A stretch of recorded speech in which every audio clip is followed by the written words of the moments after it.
सभी को हरितालिका तीज की बहुत बहुत शुभकामनाएं। माता पार्वती की कृपा आप पर और हम पर सदा सर्वदा बनी रहे। तो दोस्तों, भाद्रपद मास की शुक्ल पक्ष की तृतीया तिथि को हरितालिका तीज मनाई जाती है।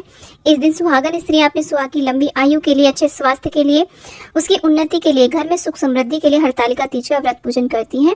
और वहीं कुंवारी कन्याएं मनचाहा वर पाने के लिए भी इस व्रत पूजन को करती हैं। इस दिन माता पार्वती के साथ साथ में भगवान भोलेनाथ का पूजन किया जाता है। तो देखिए, आज की इस वीडियो में मैं आपको हरितालिका तीज पूजन की बहुत ही सरल विधि बताऊंगी। वीडियो आपको थोड़ा सा लंबा लग सकता है, परंतु संपूर्ण जानकारी के लिए आप वीडियो को अंत तक जरूर देखें, नहीं तो कोई भी महत्वपूर्ण जानकारी आपसे छूट सकती है। हरितालिका तीज का जो मुख्य पूजन होता है वो तीज वाले दिन शाम को प्रदोष काल में किया जाता है। तीज वाले दिन सुबह सवेरे छोटा पूजन किया जाता है संकल्प लेने के लिए। सुबह सवेरे स्नान आदि से निवृत्त होने के बाद में हाथ में अक्षत पुष्प लेकर के आप अपने घर के मंदिर पूजा स्थल में आप संकल्प लेंगे कि आप किस प्रकार का व्रत करेंगे। शाम के समय स्नान आदि दोबारा किया जाता है और पूरे 16 श्रृंगार किए जाते हैं और हो सके तो नए कोरे वस्त्र पहने जाते हैं। यदि नए वस्त्र ना पहन सके तो वस्त्रों पर गंगाजल छिड़क करके शुद्ध कर लें। और शादी की चुनरी आज के दिन जरूर ओढ़ी जाती है। देखिए, वैसे तो हरितालिका तीज का जो विधान है वो है रात्रि के चारों प्रहर में पूजा करना। अगर चारों प्रहर पूजा नहीं कर सकते तो शाम को प्रदोष काल में इस तरीके से पूजा जरूर करें और रात्रि भर एक अखंड दीपक आप जरूर प्रज्वलित करें। इससे पूरी रात्रि जागरण के बराबर हमें पुण्य की प्राप्ति होती है।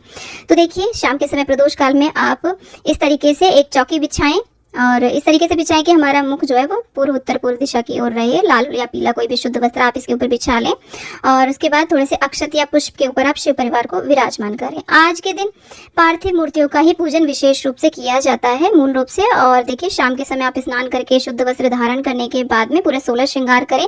पहले दिन ही आप हाथों में मेहंदी लगा लें और यहाँ पर देखिए, अभिषेक कराने के लिए आप एक थाली ले लें। उसके ऊपर मैंने प्लेट रखा है ताकि जो हमारी पार्थिव मूर्तियां हैं ना वो थोड़ी ऊंची रहें। अब शिवलिंग को हमें इस प्रकार से विराजमान करना है कि जलहरी का जो मुख है वो उत्तर दिशा की ओर रहे। तो आज के दिन देखिए, पार्थिव मूर्तियां ही हमें बनानी है।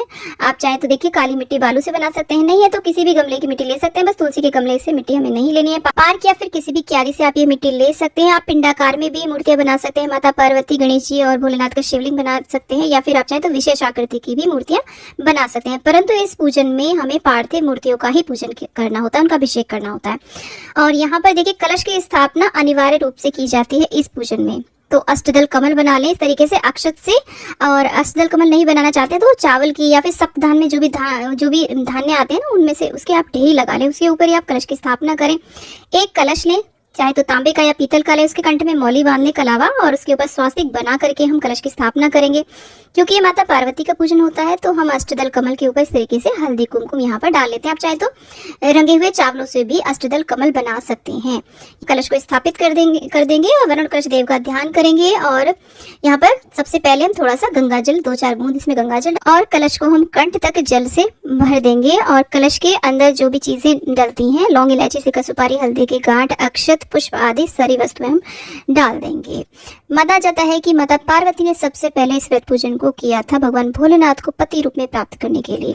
और यह व्रत पूजन उन्होंने वन में किया था। तो जो भी वन में उन्हें सामग्री मिली उसी से उन्होंने अपनी पूजा संपूर्ण की थी। जैसे कि बालू से शिव जी भगवान बना करके वन की वनस्पतियों से, पत्तियों, फल फूल आदि से उन्होंने ये पूजन किया था। तो इसलिए पार्थिव शिवलिंग आज के दिन जरूर बनाएं। और इस तरीके से देखिए, हमने कलश के अंदर लौंग, इलायची, सिक्का, सुपारी, हल्दी की गांठ, अक्षत, पुष्प आदि डाल दिए हैं। उसके बाद में एक कटोरी के अंदर आप अनाज भर के रखें। चावल भर सकते हैं या फिर सप्तधान में से जो भी कोई आपके पास अनाज हो वो भी आप भर सकते हैं। और उसके बाद में कलश के अंदर लगाए जाते हैं पल्लव। आप आम के या अशोक के पल्लव लगा सकते हैं, 5 या फिर 7 लगा सकते हैं। पान के भी आप लगा सकते हैं और उन्हें अच्छी तरीके से टीका कर लें आप रोली चंदन से। और उसके ऊपर कोई भी कटोरी या प्लेट के अंदर आप अनाज भर के रखें। उसके ऊपर एक बड़ा सा दीपक लगाया जाता है। इसके अंदर 2 बातियां लगाई जाती हैं, घी का या तिल के तेल का आप दीपक जला सकते हैं। ये दीपक पूरी रात जलते रहना चाहिए पूजा में। थोड़ा बड़ा सा दीपक आप रखें। पूजा में अपना सिंदूर दान, जो भी आपका सिंदौरा जिसे बोलते हैं, उसे आप पूजा में जरूर रखें। इसके बाद में कुशा की मदद से या फिर फूल की मदद से किसी से भी इस तरीके से जल का छींटा दे करके हम सारी पूजन सामग्री के ऊपर, पूजा स्थल के ऊपर इस तरीके से हम शुद्धिकरण कर लेते हैं। उसके बाद में आंतरिक शुद्धिकरण के लिए हाथ में 3 बार जल ले करके इस प्रकार से आचमन करें और चौथी बार हाथ धो लें। इससे हमारा आंतरिक शुद्धिकरण हो जाता है। है। इसके बाद में हम सभी देवी देवताओं का आह्वान करेंगे कि जब तक हम उन्हें आमंत्रित नहीं करेंगे तब तक वे हमारी पूजा कैसे स्वीकार करेंगे। तो हाथ में कुछ अक्षत पुष्प लेकर के इस तरीके से दूसरे हाथ से हम ढक लेंगे और प्रार्थना करेंगे कि हे गौरी गणेश, हे भोलेनाथ, हे वरुण कृष्णदेव, हरितालिका तीज व्रत पूजन हेतु हम आप सभी का आह्वान करते हैं। कृपा कर आप हमारी पूजा सेवा स्वीकार करने के लिए यहाँ अवश्य पधारें और हमारे व्रत पूजन को सफल करें। इस तरीके से अक्षत पुष्प को हम यहाँ पर छोड़ देते हैं पूजा में। इस प्रकार से हम छोड़ देते हैं, सभी का आह्वान करते हैं, प्रार्थना करते हैं। इसके बाद में हम अग्निदेव का ध्यान करते हुए दीप को हम प्रज्वलित कर लेते हैं और उसके बाद में हमने जो पार्थिव मूर्तियां बनाई है, शिवलिंग बनाया है, उनका हम अभिषेक करते हैं। सबसे पहले हम शुद्ध जल गंगा जल से अभिषेक करा देंगे। गणेश भगवान को कराएंगे सर्वप्रथम, उसके बाद में गौरी मैया को और फिर शिवलिंग को हम अभिषेक करेंगे। इस प्रकार से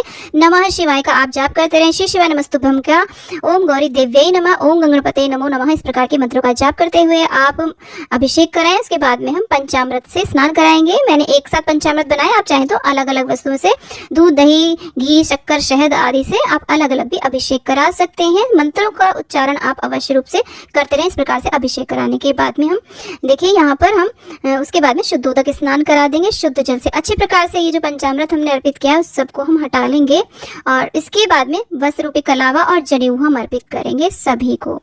तो फ्रेंड्स, ये जो पूजन है विशेष रूप से फुलेरा बनाया जाता है इस दिन, और फुलेरा के साथ साथ में केले का मंडप बना करके भी ये पूजन किया जाता है। तो आप ऐसे भी कर सकते हैं। गौरी मैया को हमने छोटी सी चुनरी अर्पित कर दी है, जो हमने तस्वीर पूजा में रखी है उसको भी हम चुनरी अर्पित कर देंगे। सभी को हम टीका करेंगे, चंदन से तिलक करेंगे। भगवान भोलेनाथ को अष्टगंध चंदन से, सफेद चंदन आदि से आप तिलक करें और गणेश भगवान को और गौरी मैया को आप इस तरीके से सिंदूर रोली अर्पित कर सकते हैं। भगवान भोलेनाथ को हमें रोली अर्पित नहीं करनी है। उसके बाद में भोलेनाथ को हम भस्म अर्पित करेंगे। आप चाहे तो देखिए सफेद चंदन, जो भी भोलेनाथ को प्रिय वस्तु होते हैं ना, वो सारी अर्पित की जाती हैं। इस प्रकार से हम भस्म अर्पित कर देंगे भोलेनाथ को। इसके बाद में जो तस्वीर में हमने सारे देवी देवता हैं सभी को हम टीका करेंगे। वरुण कृष्णदेव का भी हम पूजन करेंगे, अग्निदेव का भी हम इस तरीके से टीका कर देंगे। तो तस्वीर में कुमार कार्तिकेय हैं, भगवान भोलेनाथ और माता पार्वती और गणेश भगवान का हम पूजन करेंगे और माता पार्वती को यहाँ पर भी हम रोली अर्पित कर देंगे। नंदी जी भी हैं और यहाँ पर माता का जो वाहन सिंह है उसको भी हम टीका करेंगे। माता को हम इस तरीके से रोली से भी तिलक करेंगे, गणेश भगवान को भी। तस्वीर का भी हमने पूजन कर दिया। उसके बाद में इत्र जरूर लगा दें।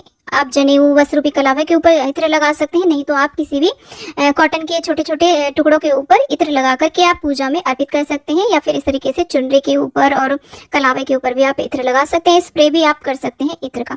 वस्त्र रूपी कलावा हम फिर से अर्पित कर देंगे और माता को तो हमने चुनरी पहले से ही उड़ा दी है सभी को।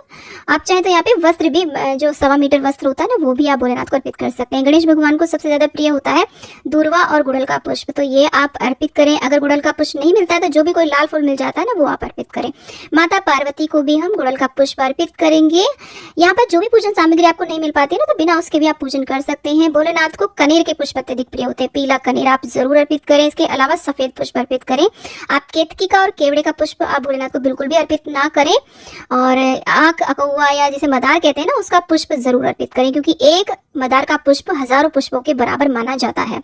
तो सफेद हो या पर्पल हो, जो भी हो वो आप अर्पित कर सकते हैं। सभी को हम इस प्रकार से पुष्प अर्पित कर देंगे। अच्छी तरीके से हम पूरी पूजा में पुष्प लगा देंगे और उसके बाद में हम सभी को धूप दीप यहाँ पर दिखा देंगे। और इसके बाद में अबीर और गुलाल जरूर अर्पित करें भोलेनाथ को, यानी कि शिवलिंग पर अबीर गुलाल अर्पित किया जाता है। किसी भी रंग का आप गुलाल ले सकते हैं। उसके बाद में माता पार्वती को श्रृंगार की सामग्री आप भेंट करें। पूरे 16 श्रृंगार या फिर जो भी मेन चीजें होती है ना, वो आप अर्पित करें। और कुछ ना कुछ सामग्री, थोड़ी थोड़ी सामग्री हम यहाँ पर जो हमारी पार्थिव मूर्ति है उस पर हम चढ़ा देंगे। जैसे कि चूड़ियां आप चढ़ा दें और बिंदी लगा दें, मेहंदी लगा दें, महावर लगा दें। इस तरीके से देखिए मेहंदी लगा देंगे और महावर आज के दिन जरूर अर्पित करें। माता के चरणों में आप महावर लगाएं और ये जो बचा हुआ महावर है ना, इसे आप प्रसाद के रूप में अपने लिए रख लें। बाद में आप इसे लगा सकते हैं, क्योंकि आप जब पूजन कर रहे होंगे तब भी आप महावर लगा करके कर रहे होंगे, तो बाद में कभी भी आप लगा लें। उसके बाद भोलेनाथ की जो भी प्रिय चीजें होती है ना, उससे भोलेनाथ का हम श्रृंगार करेंगे। हम यहाँ पर धतूरा, धतूरे का फूल या धतूरे के पत्ते अर्पित करेंगे और मदार के पुष्प तो हमने पहले ही अर्पित कर दिए हैं। उसके साथ में हम भोलेनाथ पर देखिए मदार का पत्ता अर्पित करेंगे, भांग अर्पित करेंगे और इस तरीके से बेलपत्र। शिवलिंग पर हम चंदन लगा करके बेलपत्र अर्पित करेंगे, सभी को बेलपत्र अर्पित कर देंगे। और इसके बाद में बेलपत्र रख करके जो भी आपने भोग नैवेद्य बनाया हो, कुछ भी मीठा बनाया हो, आज के दिन गेहूं के आटे की और गुड़ की कोई भी मीठे गुलगुले, पूड़े या मीठी पूड़ी आदि बना करके जरूर अर्पित करें। भीगे हुए काले चने भी आप थोड़े थोड़े जरूर अर्पित करें, इसका भी विशेष महत्व होता है इस पूजन में। आप चाहें तो चूरमे के लड्डू भी अर्पित कर सकते हैं। आप 3 प्रकार के या फिर संख्या में 3 जो ऋतुफल होते हैं ना, वो जरूर अर्पित करें। इसके साथ में आप मेवा, मिठाई, मिष्ठान जो भी हो, सफेद मिठाई भी आप अर्पित कर सकते हैं। और एक नारियल की भेंट माता को जरूर अर्पित की जाती है। कलावा बांध करके, टीका करके और पुष्प रख करके माता गौरी को हम एक नारियल, जल वाला, जटा वाला नारियल अर्पित करेंगे। भोग नैवेद्य अर्पित करने के बाद में मुख शुद्धिकरण के लिए हम इस तरीके से पान लेंगे। आप 2 या फिर 5 पान ले सकते हैं। उनके ऊपर लौंग, इलायची और एक बताशा रख करके हम अर्पित करते हैं। इसके बाद में हरतालिका तीज व्रत की कथा सुनी जाती है। कथा सुनने के लिए एक जल का लोटा भर के रखें, हाथ में अक्षत पुष्प और काले चने लेकर के हरतालिका तीज के व्रत की कथा सुने। कथा सुनने के बाद में अक्षत पुष्प को यहीं पर छोड़ देते हैं और जल का जो लोटा है उसको चंद्रमा को अर्घ्य दे देते हैं। इस पूजा में हवन का बहुत ही महत्व रहता है। छोटी सी अग्यारी, छोटा सा होम जरूर किया जाता है। रात्रि के चारों प्रहर में ये हवन किया जाता है। चारों प्रहर नहीं कर सकते तो प्रदोष काल की पूजा में तो जरूर करें। तो इस तरीके से गाय का एक उपला सुलगा लें, नहीं तो आप अगर हवन की लकड़ियां हैं उन्हें आप उनके ऊपर अग्निदेव को प्रज्वलित कर लें। आप चाहें तो जो नारियल होता है, सूखा नारियल, उससे भी हवन कर सकते हैं। हवन के पात्र का भी अच्छी प्रकार से आप पूजन करें, अक्षत, रोली, मौली, चंदन आदि से। और उसके बाद में घी की आहुतियां दें।